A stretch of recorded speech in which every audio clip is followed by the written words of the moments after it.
This is a bedtime comics with a redneck review of G.I. Joe, the new Energon universe, G.I. Joe universe.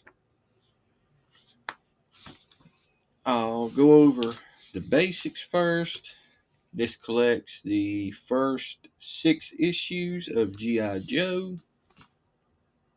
I have to give full notice that I am not a G.I. Joe fan. I grew up in the 80s when G.I. Joe was popular, but my choice was He-Man and Thundercats and Turtles, and G.I. Joe just, for whatever reason, didn't appeal to me. So when I seen that they were rebooting and doing a fresh start with it, I decided I'd give it a try. And we'll get into how I feel about it in a little bit. But it's the first 6 issues. It's a glue binding.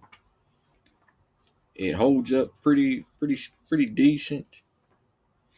They will eventually down the road do a deluxe edition, I guess is what they call it, or a library edition. I don't know. There's so many companies calling these books the same thing but with different names. They're all the same thing. They're just using different names. But I believe it's deluxe edition because Transformers calls theirs deluxe, and they've already got a couple of these GI Joes in deluxe edition that collects a bunch of the miniseries building up to the team coming together. But those are what I would prefer to have because they're a bigger format book. But we haven't got there yet. So anyway, the paper qualities feels pretty thick paper.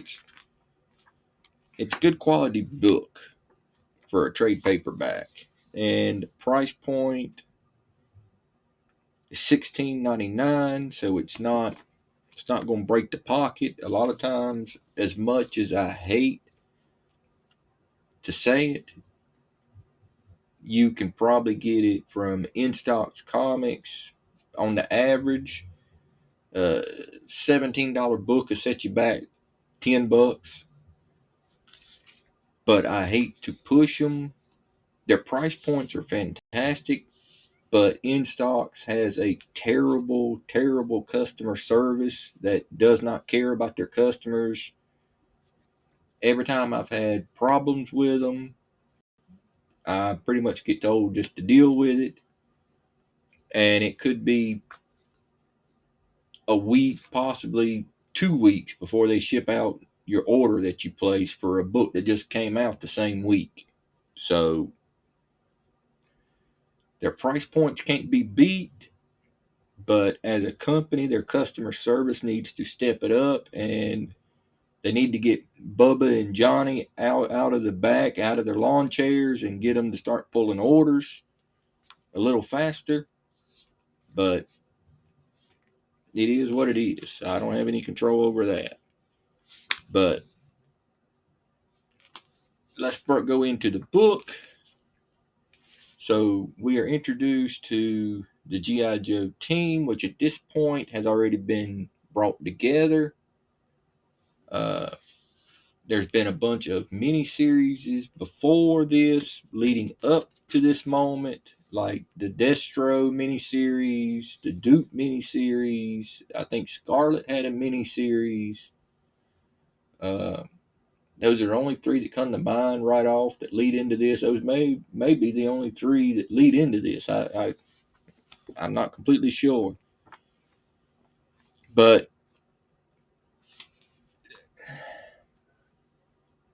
there was one thing they done at the beginning that, yes, it's shock value, but I feel like it was done in Transformers, and for them to turn around and do it in GI Joe, it lost a little bit of its shock value So I'm not going to spoil who it is, but you have one of the main Joes get killed off in the first issue, and I feel like it's a little too much similar to what we had in Transformers 1, where they felt like they had to establish the threat of the villain by killing a major fan character.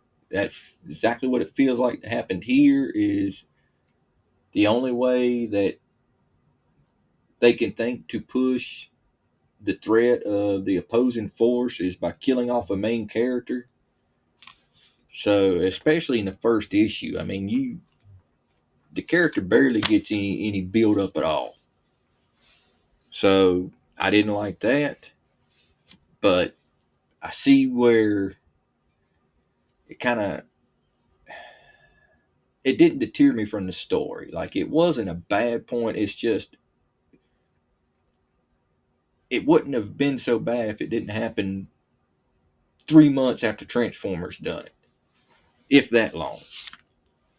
But anyway, with that aside, you have a very, without going into too many spoilers, you have a very dysfunctional G.I. Joe unit.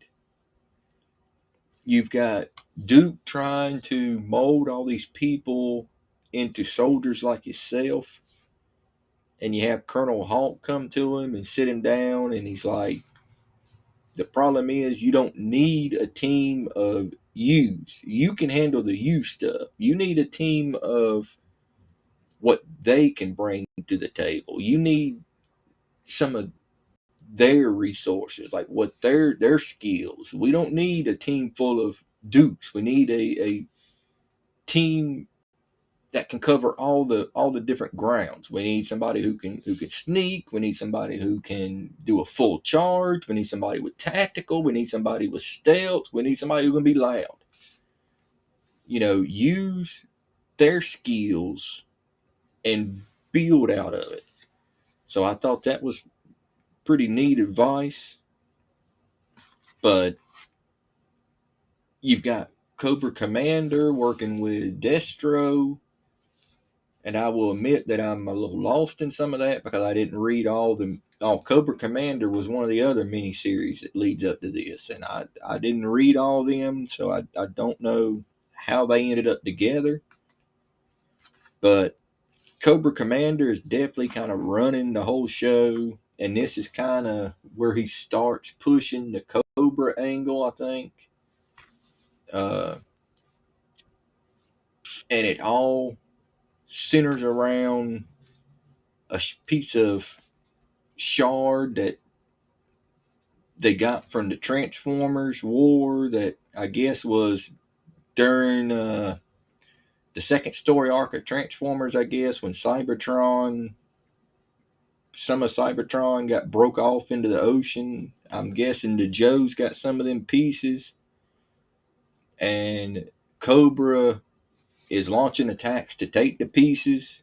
And of course, Cobra Commander had Megatron for a while. So he's got Energon that he's fueling his weapons with. So they're shooting Energon laser guns that are just melting anything that they hit. And I mean, it's a very, very good story. It moves along at a pretty breakneck pace. Uh, once the team starts functioning halfway decent together, they end up getting captured, uh, which leads into the final showdown with Duke and Cobra Commander. That was a very, very pleasant fight. Uh, the Destro stuff was kind of a letdown. It was kind of the Cobra Commander and the Destro dynamic feels too much like Transformers again with Megatron and Starscream. I wish it would try to be a little more of its own thing. But it's a good. This is a good volume to start something like this on. I wish it would have took time to introduce me to the characters a little more, but maybe that's where the miniseries come in. So maybe that's not on me. I mean, maybe that's not on them. Maybe it's on me. But the action is very, very explosive, which is what you would want from this. You don't go very long without action in here. Uh, the story moved along at a good pace. I never found myself really getting bored in it. The art is a little. Once again, I'm going to say it. They're treading along the Transformers line, of where they're just going for these gritty images. Kind of, it's not bad art, but it's not great either. I mean, it's good art. It's just not. I don't know. It's just a little more gritty and unsmooth is what I would like. I've always liked my art to be more realistic looking, and this keeps a little touch of cartoony look to it. I mean, like look at some of their faces and stuff. I mean, it's not bad. I mean, I'm still happy with the art, and I'm not slamming it for the art. The art's still good.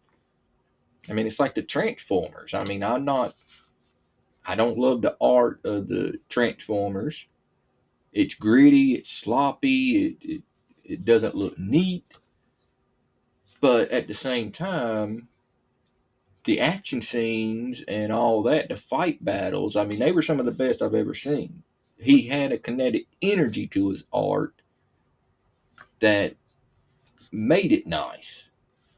And this is kind of the same. Like it's not smooth, but when the battles and all start, it it conveys the action really nice. Uh, so that the art, I would probably give, if I had to rate the art,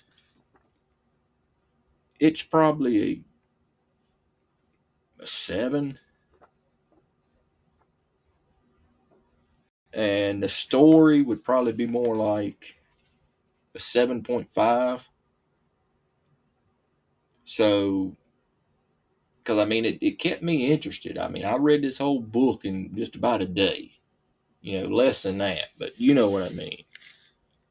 So, overall, I would give this, with the art and the story, I would give it a solid 8. I would recommend it, even if you're not into G.I. Joe, like I obviously have not been. This makes me want to buy Volume 2. So I will be grabbing Volume 2 at some point. Do yourself a favor. Transformers, G.I. Joe, this Skybound stuff, Energon Universe, grab it. You will not regret it. So, as always, if you like this kind of videos, let me know. Leave me a comment. Subscribe. I'm a small channel. I need all the help I can get. Let me know what you like, what you don't like. So, until the next review.